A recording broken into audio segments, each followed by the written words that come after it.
ન્યા જ ઉભા રહેજો. ન્યા માટલું મૂક્યું છે, મારા આંગણામાં પગ મૂકતા પહેલા માથાબોળ નાઈ લેજો.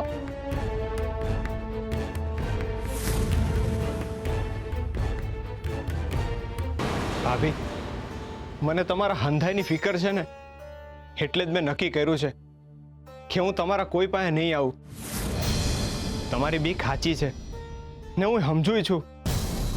એટલે જો મને ચેપ લાગશે ને તો પણ હું બીજા કોઈને ચેપ નહીં લાગવા દઉં.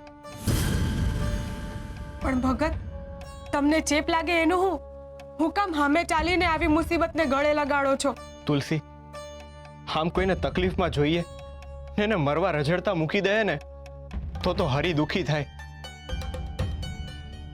ને આપણા માણાનો અવતાર એડે જાય. ભગત, હું તમારી સેવા ભાવનાને સમજુ છું, પણ હું તુલસી, હટાણે પૂજારી બાપાને માણાની જરૂર છે.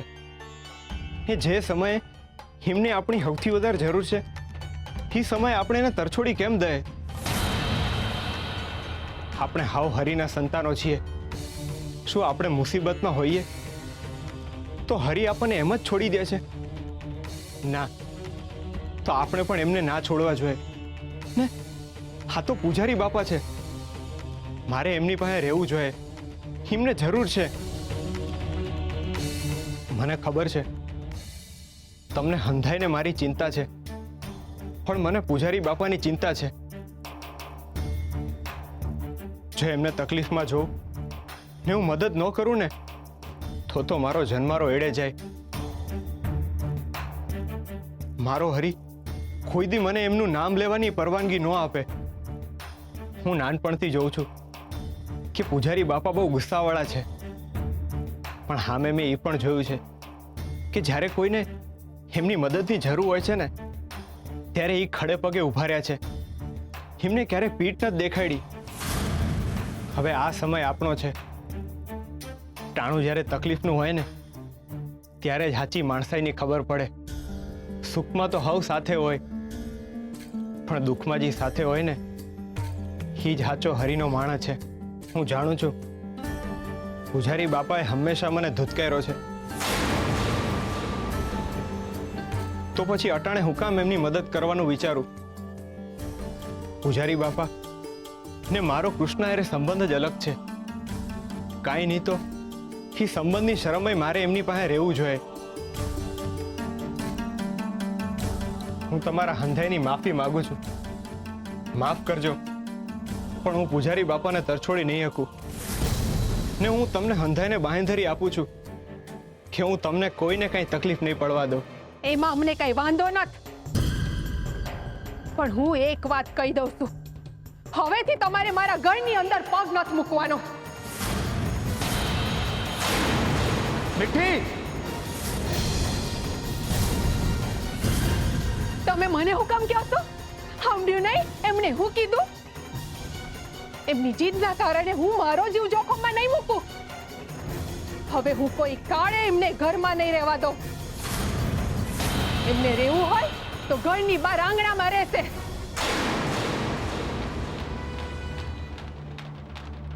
અને હા, બીજી વાત, જો બીજું કોઈ એમની નજીક ગયું છે તો એને મારા ઘરના દરવાજા ભૂલી જવા પડશે. અને આ મારો નિર્ણય અડગ છે. જેવી તમારી મરજી ભાભી, મને કાંઈ વાંધો નથી. હું આંગણામાં રહી લઈશ, પણ પૂજારી બાપાની સેવા તો કરીશ જ.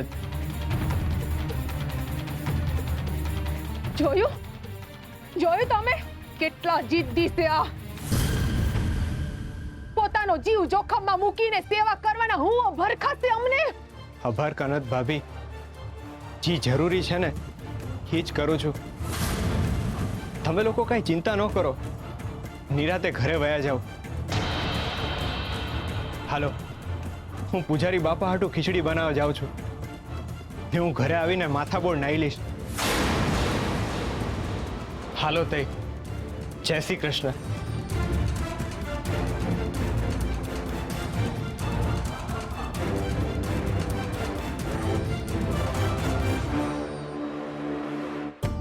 ક્યારે વિચાર્યું પણ ના હોય એટલું પવિત્ર વ્યક્તિત્વ છે ગોરા ભગત.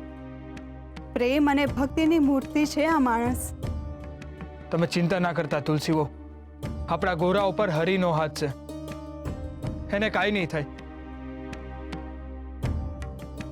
હાલો ઘેર હાલો.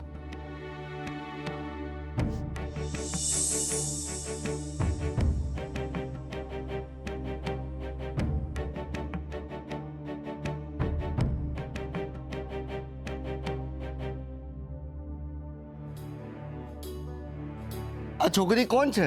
પહેલા તો કોઈ દિવસ ભાડી નથી. ખબર નહીં કોણ છે, પણ રૂપાળી ઘણી છે. કદાચ ગોરાને ત્યાં આવી છે. ગોરાને ત્યાં? ગોરાને તો હંધાઈ હગાને આપણે ઓળખીએ છે, એને તો કોઈ દિવસ પહેલા ભાડી નથી. હા, એ વાત એ સાચી. ખબર નથી કોણ છે, પણ ગોરા બોલતો હતો ત્યારે ટકર ટકર જોતી હતી.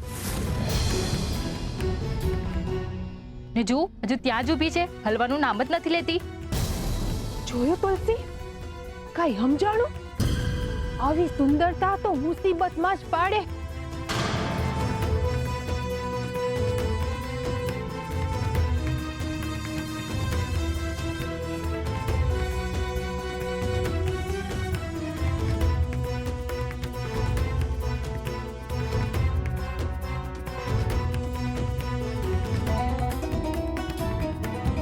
ગંગા,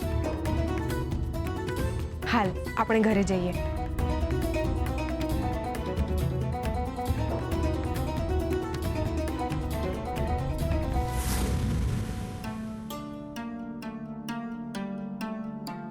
બાપા ઉઠો, હાલો જમી લ્યો, ઉઠો.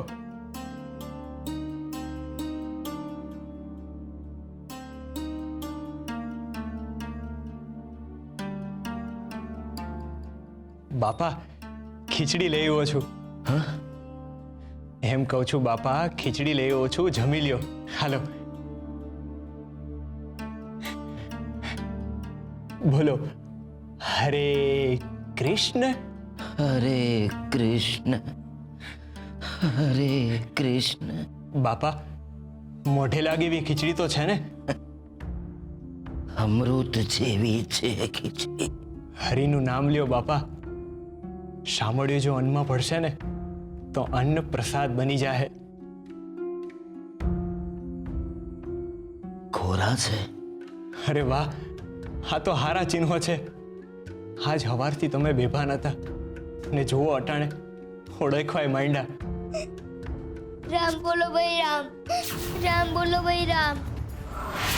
હે નરાધામ, હું જીવતો છું. તમે જીવતા છો? મારું ચાલે ને તો તારા છોકરાને આખી જિંદગી ઘરમાં પુરાવીને રાખું. તારો આ ગોરા મારા મરવાની રાહ જોઈને બેઠો છે.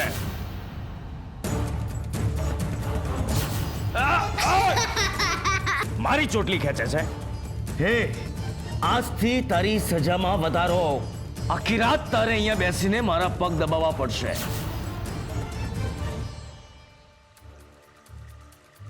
તને મંદિરમાં પ્રવેશ ન મળે એ માટે રાજાજી તો શું, હું ભગવાન કૃષ્ણની સામે પણ લડી લઈશ. તને મારા જીવતે જીવ હું મંદિરમાં પ્રવેશ નહીં કરવા દઉં. આ તો હરિની કૃપા છે બાપા. જો તમારા હોઠ ઉપર શબ્દો ઉગ્યા ને, હમી આવીને શરીરમાં. એક દીમાં આટલો ફેર છે, હવે તો અઠવાડિયામાં હંધુય હારું થઈ જશે.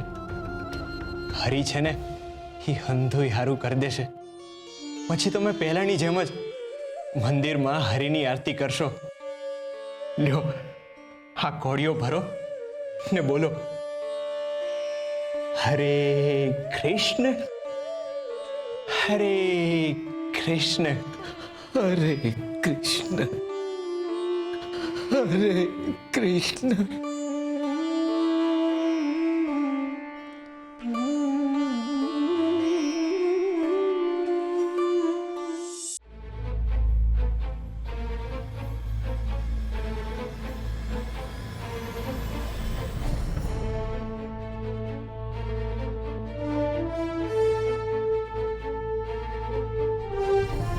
હરે કૃષ્ણ, હાલો હવે પૂજારી બાપા હાટું લેપ બનાવી દઉં ને કાલે એમને લગાડી દઈશ,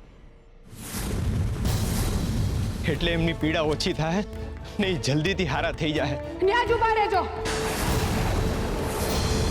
ન્યા માટલું મૂક્યું છે, મારા આંગણામાં પગ મૂકતા પહેલા માથાબોળ નાઈ લેજો.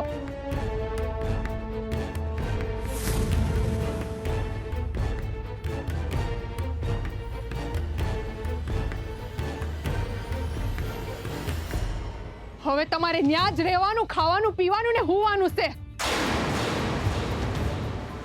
હવે તમારું ઘર આ આંગણું જ છે ને જો આ નિયમ તોડ્યો છે તો મારાથી ભૂંડું બીજું કોઈ નહીં હોય. કોકના રોગ મારે મારા ઘરમાં નથી નાખવા હો.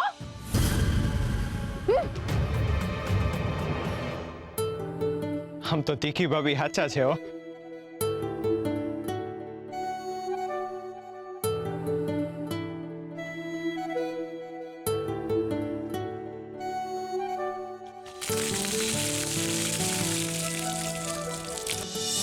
અરે આંખમાં કંઈક વયું ગયું છે.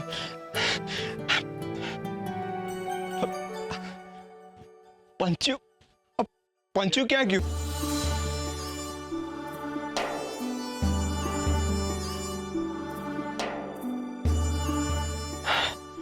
તુલસી, તમારો ખૂબ ખૂબ આભાર. ખરા સમય આવ્યા તમે. માફ કરજો, પણ હું ગંગા છું.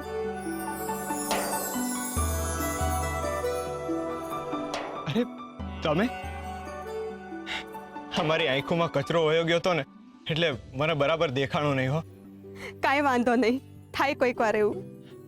પણ આ તો તુલસીની સાડી છે ને? હા, એમણે જ મને સાડી પહેરાવી છે. એટલે પૂરેપૂરો મારો વાંક નથી એમ ને? અહીંયા હંધુય ઠીક છે ને? ફાવી ગયું ને તમને? જ્યાં તમે હો ત્યાં તકલીફ ન હોય. અરે ક્યાં ખોઈ ગયા તમે? હા? મેં એમ પૂછ્યું ફાવી ગયું ને આયા? હા, હંધુય બરાબર છે, કાંઈ તકલીફ નથી. હરી તકલીફ પડવાય નહીં દે.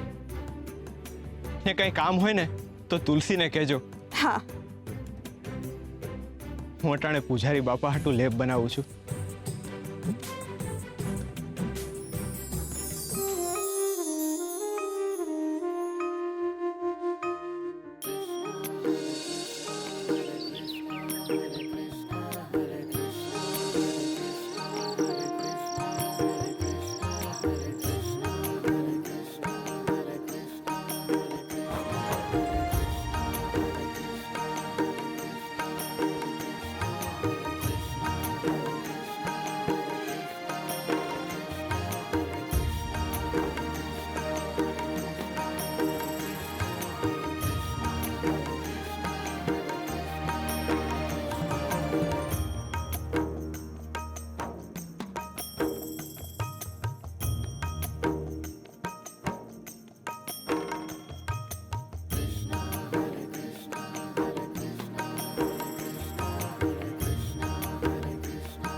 પૂજારી બાપા હાટુ તુલસીનો લેપ બનાવી રહ્યા છો ભગત?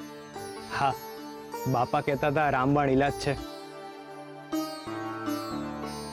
તુલસી, આ રક્તપિત્તના કારણે પૂજારી બાપાના શરીરની ચામડી ઉખડી ગઈ છે. એમને ખૂબ પીડા થાય છે. એમને અજવાળું અડે ને તો એ કણસે છે બચારા. મારાથી એમની આ પીડા જોવાતી નથી. આ લેપ લગાવીશ ને એટલે એમને રાહત થાય. તુલસી, લોકો કહેતા હોય છે કે રક્તપિત્તનો કોઈ ઈલાજ નથી, પણ તમને ખબર છે આજના દીમાં એમની તબિયતમાં ઘણો ખરો સુધારો છે. ખરેખર હરિની નજર પડી છે એમના ઉપર, અને જ્યાં જ્યાં હરિની નજર પડે ને ત્યાંથી તો દુઃખ દોડીને ભાગી જાય. ખરેખર હરી ખૂબ દયાળુ છે હો. બીજું કાંઈ તો મને સમજ ન પડે, પણ તમારી આ મહેનત જોઈને લાગે છે કે એમને બહુ જલ્દી સારું થઈ જાય. તમારી મહેનત રંગ લાવશે ભગત. ખરેખર તમે કેટલા પરોપકારી છો, કેટલી બધી ચિંતા છે તમને હંધાઈની, કેટલું કરો છો તમે બધા માટે. પૂજારી બાપાની સેવા કરો છો, ગંગાને બચાવી. તમે આ હંધુઈ મને કેમ ગણાવો છો? સેવા તો કરવાની હોય, કહેવાની ન હોય. ને આમે મારે હંધુઈ છોડીને હરિની પાસે જવું છે, એમની ભક્તિમાં લીન થવું છે. હું હરિને પામવા સંસારનો ત્યાગ કરું, ત્યાં જ સંસારની વિટમણાઓ આવીને મને સંસારમાં પાછો ખેંચી જાય છે. હું હરિનો માર્ગ પકડું, ત્યાં જ માર્ગમાં એવી કંઈક ને કંઈક વસ્તુ આવી જાય છે જેથી મારો ભક્તિભાવ સેવાભાવ તરફ ઢળી જાય છે. તુલસી, મને લાગે છે હું ભક્તિભાવને સમજી શકું એટલો પાકટ થયો જ નથી. તમારી વાત સાચી છે ભગત. આ પૂજારી બાપા અને ગંગાની જવાબદારી આપણા ઉપર અચાનક જ આવી ગઈ. પણ તમે આ કામ કરશો તો હરિ ખુશ થશે. તમારી આ સેવાથી તમારે હરિ પાસે નહીં જવું પડે, હરિ તમારી પાસે આવશે. તુલસી, યુવરાજે ગંગાની જે ખરાબ હાલત કરી હતી ને, એ ઘટના હું ક્યારેય નહીં ભૂલી શકું. એ ઘટના આજે પણ યાદ કરું છું ને તો મારા રૂવાડા ઊભા થઈ જાય છે. તુલસી, તમે મને એક વચન આપશો?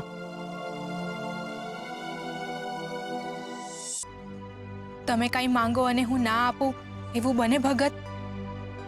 ના કરે હરિ. ને યુવરાજ ગંગાને શોધવા માટે આવે ને તો તમે એને સુરક્ષિત રાખશો ને? ભગત કેમ એ છોકરી માટે આટલી બધી ચિંતા કરે છે? એને જો ગંગાની ભાળ મળશે તો અહીંથી એને લઈ જાય ને પછી તો ના. તુલસી, ગંગા આપણા ઘર સિવાય બીજે ક્યાંય સુરક્ષિત નથી. એને આપણે આશરો આપીશું ને તો હરિ રાજી થાય. તમે એનું ધ્યાન રાખશો ને? ના ના તુલસી, તું કેમ આવો વિચાર કરે છે? ભગત તો સાવ ભોળા છે. એમના પર શંકા કરીને સમજણને શ્રાપ નથી આપવો મારે. તમે ચિંતા ના કરો ભગત. ગંગા તો મારી નાની બહેન જ છે. એને જ્યાં સુધી નવું ઘર નહીં મળે ત્યાં સુધી આપણું ઘર જ એના માટે ઘર બની રહેશે. તમારો ખૂબ ખૂબ આભાર તુલસી. ખરેખર તમારા સાથ વિના હું અધૂરો છું. તમને ખબર છે, ગંગા મને કહેતી હતી કે હું બહુ ભાગ્યવાન છું કે મને તમારા જેવા ધણી મળ્યા.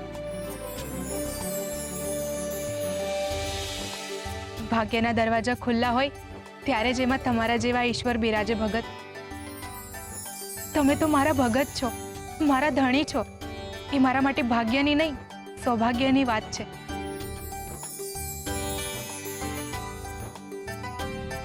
હાલો, હું પૂજારી બાપાને લેપ લગાવીને આવું. હરે કૃષ્ણ.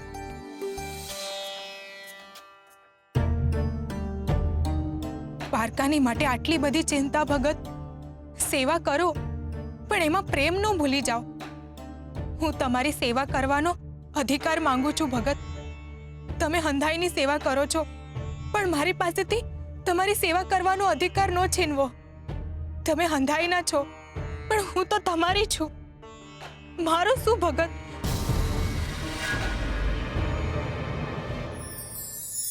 સાત, જીવન માર્ગ પર ચાલનાર દરેક મનુષ્ય એકલો હોય છે.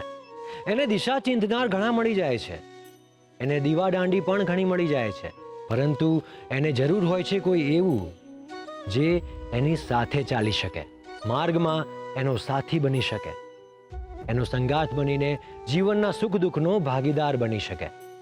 જીવતરનો પ્રવાસ ખૂબ જ લાંબા સમયનો હોય છે અને એટલે જ જો સાચો અને સારો સાથીદાર ન મળે તો પ્રવાસી થાકી જાય છે, કંટાળી જાય છે અને ક્યારેક અટકી જાય છે.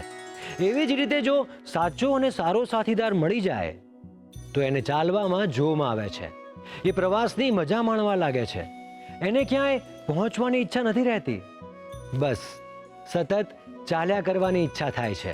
અને એટલે જ ક્યારેય કોઈ પ્રવાસીને જીવન માર્ગ પર એકલો ચાલતો જુઓ, એને થાકી ગયેલો કે નિરાશ જુઓ, એને પાછો વળતો કે અટકી ગયેલો જુઓ તો એકવાર એનો જરૂરિયાતમંદનો સંગાત કરજો, એને હાથ આપીને એને જોમ આપજો અને જોજો ઈશ્વર ખુશ થશે.